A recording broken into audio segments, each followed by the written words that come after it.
সৃষ্টিকর্তার বিচার কতই না সুন্দর। একজন ব্যালন ড'র পাওয়ার পর নিজের ক্লাবকে বিশ্ব সেরা ক্লাব বলার পর থেকে সেই ক্লাবের শনি লাগছে, সে তো খেলতেই পারতেছে না। তার ক্লাব লাস্ট 11টা ম্যাচে একটা মাত্র জিতছে, বাকিগুলো সব পথে পথে।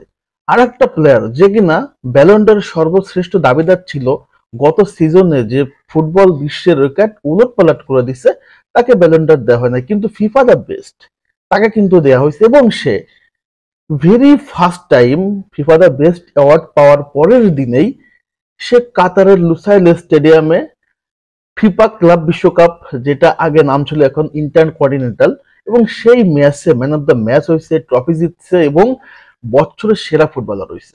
এটা হচ্ছে আসলে সৃষ্টিকর্তার বিচার।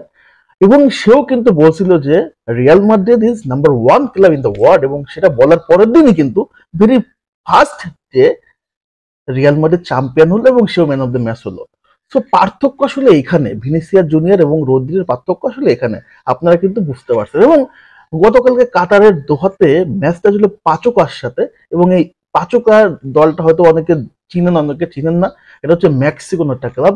এই যে ম্যাচটা গতকালকে হলো, ফিফা বর্তমান নতুন নিয়ম করছে ফিফা ক্লাব বিশ্বকাপ, বাট এর আগে কিন্তু এই ম্যাচটাকে ক্লাব বিশ্বকাপ বলা হতো। এবং এই ট্রফিটা রিয়াল মাদ্রিদের ক্যাবিনেটে অলরেডি 5টা আছে, গতকালকে দিয়ে 6টা হয়ে গেল।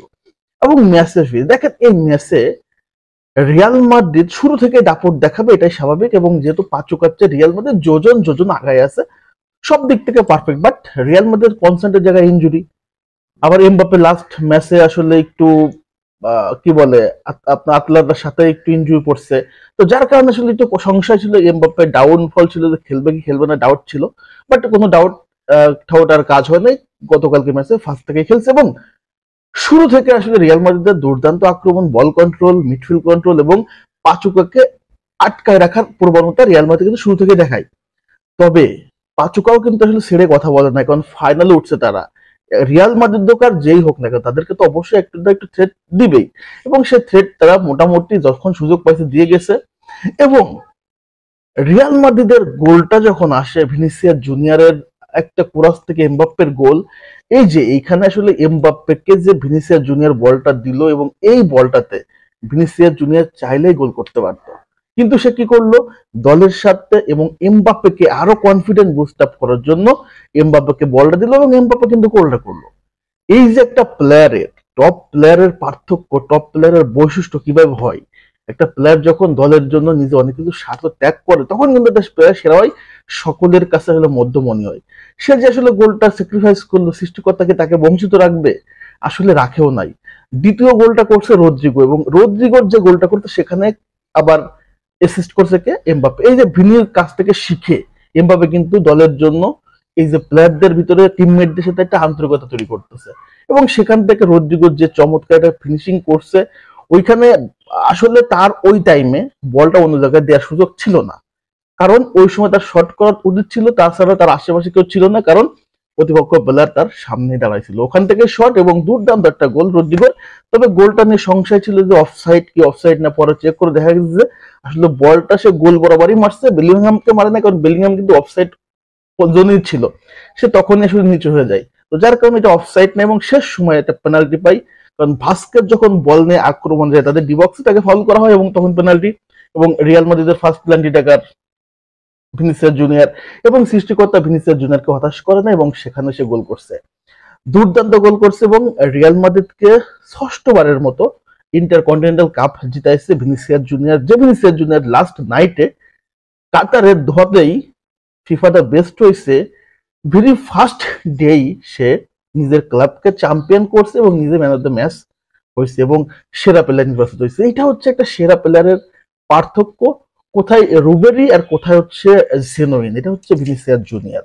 এবং এই ম্যাচটাতে রিয়াল মাদ্রিদ খুব দুর্দান্ত ফুটবল খেলছে, খুব একটা মানে ফাইনাল ম্যাচে ভাই প্রতিপক্ষ আক্রমণ করবে, আপনি বলতে পারেন যে প্রতিপক্ষ আক্রমণ করবে না, অবশ্যই করবে। প্রতিপক্ষটা গোলও দিছিল, সেটা অফসাইড ছিল। ওভারঅল মানে রিয়াল মাদ্রিদ সেভাই খেলছে, রিয়াল মাদ্রিদ উইনিং মেন্টালিটি নিয়ে খেলছে, এবং উইন করে রিয়াল মাদ্রিদ কিন্তু মাঠ ছাড়ছে।